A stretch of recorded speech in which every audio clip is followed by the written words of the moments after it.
SIR আবহে তপ্ত পরিস্থিতির মধ্যেই আজ রাজ্যে আসছেন জ্ঞানেশ ভারতী। রাজ্যের সব জেলা শাসকের সঙ্গে শুনানি নিয়ে বৈঠক করবেন ডেপুটি নির্বাচন কমিশনার জ্ঞানেশ ভারতী। কথা বলবো, আমাদের সঙ্গে রয়েছেন আমাদের প্রতিনিধি রুমা পাল।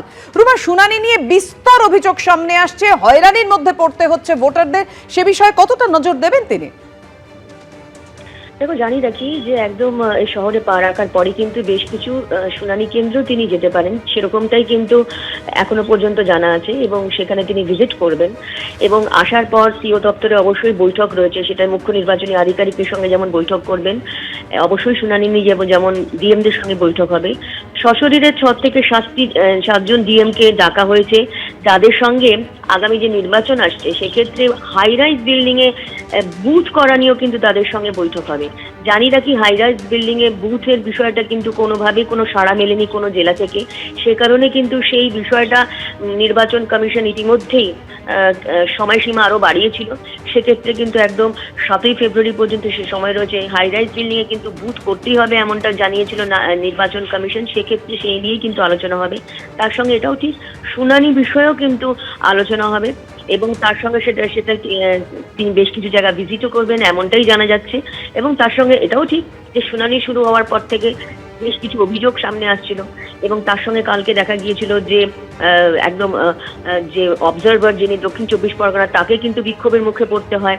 এবং পুরো বিষয়টা কিন্তু এখন যখন জ্ঞানেশ ভারতী এই রাজ্যের দায়িত্বপ্রাপ্ত সিনিয়র ডেপুটি ইলেকশন কমিশনার তিনি আসছেন, অবশ্যই পুরো বিষয়টা উঠবে এবং আলোচনায় শুনানির পরবর্তীতে এখনো শুনানি বেশ কয়েকদিন চলবে এবং সেক্ষেত্রে পরবর্তী তারা কি পদক্ষেপ নেয় এখন সেটাই দেখার। এবং হাই রাইজ বিল্ডিং এ বুথ করা নিয়ে জেলা শাসকরা কি বলছেন সেক্ষেত্রেও কিন্তু নজর থাকবে, যাতে কিন্তু আগামী নির্বাচনে এই সমস্ত বিল্ডিং এ বুথ করা যায়, সেদিকেই লক্ষ্য রয়েছে নির্বাচন কমিশনের। ধন্যবাদ তোমায়। এসআইআর এর শুনানি পর্বে দেখা যাচ্ছে অনেকেই বয়সের ভারে ক্লান্ত, তবু শুনানির হাত থেকে নিস্তার পেলেন না। কারো 85 তো কারো 90 ছুঁই। প্রকৃত ভোটার কিনা সেই প্রমাণ দিতে সকলকেই ছুটতে হলো শুনানি কেন্দ্রে।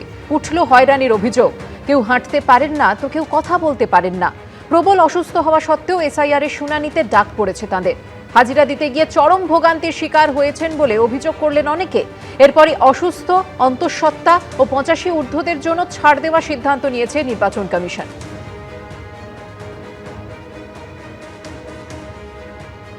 এসআইআর এর জন্য ডেকেছে আপনাকে? হ্যাঁ, বাবা তো একদম উঠতেই পারছে না, খুবই কষ্ট, খুবই কষ্ট। ক্ষমতা নেই তাতে সুবিধা এখানে অনেক সুবিধা। আমি বেরোই না তো, কোথাও বেরোই না, বাধ্য হয়ে আসবো। আমার যে মেয়ে ওটা তার প্রমাণ দেওয়ার জন্যই আমি এসেছি। শরীর খুব একটা ভালো না, তবু এসেছি ওর জন্য। প্রচন্ড বড় লাইন পড়েছে, সেখানে দাঁড়িয়ে ছেলে দাঁড়িয়েছে, আমি বসেছিলাম। এই আপনাদের মতো প্রবীণদের জন্য একটু আলাদা লাইন না, সেটা করেনি, সবই এক। ঠান্ডা আর তেমনি আমার প্লেট বসানো, কষ্ট হওয়া স্বাভাবিক। উনি শ্বাসকষ্টের পেশেন্ট, তারপরে উনি হ্যান্ডিক্যাপ, আমাদের এখন ডেকেছে। আমারও বয়স কম নাকি, 72 বয়স আমার। তো পশ্চিমবাংলাকে হ্যারাস করছে কেন নির্বাচন কমিশন? এরা এরম ভাবে অরিজিনাল ভোটারগুলোকে ক্যান্সেল করে দেওয়ার চেষ্টা করছে। আমার হার্নিয়া, পেটে পায়ের যন্ত্রণা, গলায় সিস্ট, তাও আমাকে ডেকেছে। আমি আসতে পারছি না, আমার খুব কষ্ট হয়েছে আসতে। আমার শরীরের সমস্যা, আমার এখন সমস্ত শরীরের মধ্যে কাঁপছে। এসছি, হ্যাঁ, পেসমেকার বসানো আছে, পায়ের প্লেট পুরো রড বসানো আমার পা, হ্যাঁ। আর আমার ভালভ রিপ্লেসমেন্ট হয়েছে, যার জন্য আমার সমস্ত শরীরের মধ্যে কাঁপছে। করতে হবে তাই এসেছি, বাধ্যতামূলক। এটা কি আপনারা বিএলওকে জানিয়েছিলেন যেভাবে শুনানিতে যেতে পারবেন? হ্যাঁ, আমরা জানিয়েছিলাম, উনি বলেছিলেন যে আপনারা আসুন, আসতে তো হবেই। টিউমার হয়েছিল, শ্বাসকষ্ট হচ্ছিল, তো ওনার ওই ডাক্তারের সঙ্গে কথাবার্তা বলে এটা অপারেশন করার কথা, এই যে অপারেশন করেছে। নামের বানান ভুল, তাই তো? শরীর খারাপ? 2002-এ ওনার নাম ছিল না বলে নিয়ে এসছে। চলতে ফিরতে পারেই না, আর কথাও ঠিক করে বলতে পারে না। এনুমারেশন ফর্ম ফিল আপ থেকে শুরু করে এসআইআর শুনানি, যেভাবে মানুষকে হয়রানির মুখে পড়তে হয়েছে, কি বলেছিলেন মুখ্যমন্ত্রী মমতা বন্দ্যোপাধ্যায় দেখুন। কত মানুষ আজকে অসহায়। আমি মা দুর্গার কাছে শুধু প্রার্থনা করব, জাগো দুর্গা, জাগো মা, অশুভ শক্তির বিনাশ করো, অসুরদের বিনাশ করো, দানব শক্তির বিনাশ করো। মানুষকে বড্ড হয়রান হতে হচ্ছে।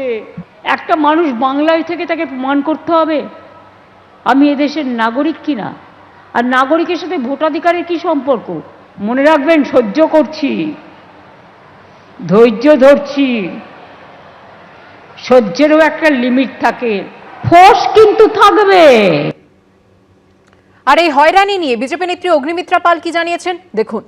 আজকে কেরালাতে 57 লক্ষ নাম বাদ গেছে, কই তো সেখানে তো কোথাও অসুবিধা হচ্ছে না? যত অসুবিধা এখানেই হচ্ছে।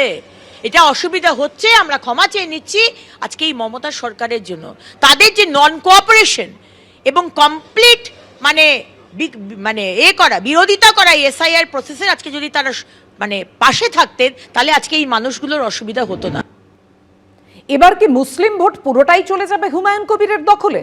রাজনৈতিক মহলে এই নিয়ে কাটাছেড়ার মধ্যেই নিজেকে মোল্লাদের নেতা বলে ঘোষণা করলেন হুমায়ুন কবির। একই সঙ্গে তার বক্তব্য 26-এর ভোট হবে জাতিগত বিভাজনের ওপরেই। হুমায়ুনের এই মন্তব্যের প্রেক্ষিতে তাকে বিজেপির বি টিম বলে নিশানা করেছে তৃণমূল। পারলে রুখে লেখ, আমি তো ওপেন বলছি, আমি মোল্লাদের নেতা। ভোটের আগে পশ্চিমবঙ্গের রাজনীতি আবর্তিত হচ্ছে মন্দির, মসজিদ, গীতা, কোরআন পাঠ নিয়ে। আর এই আবহেই রাজ্য রাজনীতিতে যে প্রশ্নগুলো ঘুরপাক খাচ্ছে, তৃণমূলের সাসপেন্ডেড নেতা ও ভরতপুরের বিধায়ক হুমায়ুন কবির কি ফ্যাক্টর হবেন? 26-এর বিধানসভা ভোটে তিনি কি মুসলমানদের মুখ হয়ে উঠবেন? তার জনতা উন্নয়ন পার্টির ঝুলিতে কি আসবে বড় অংশের সংখ্যালঘুদের ভোট? এইসব প্রশ্নের মাঝে মুর্শিদাবাদে বাবরি মসজিদের শিলান্যাস করার পর ফের একবার নিজের অবস্থান স্পষ্ট করলেন হুমায়ুন।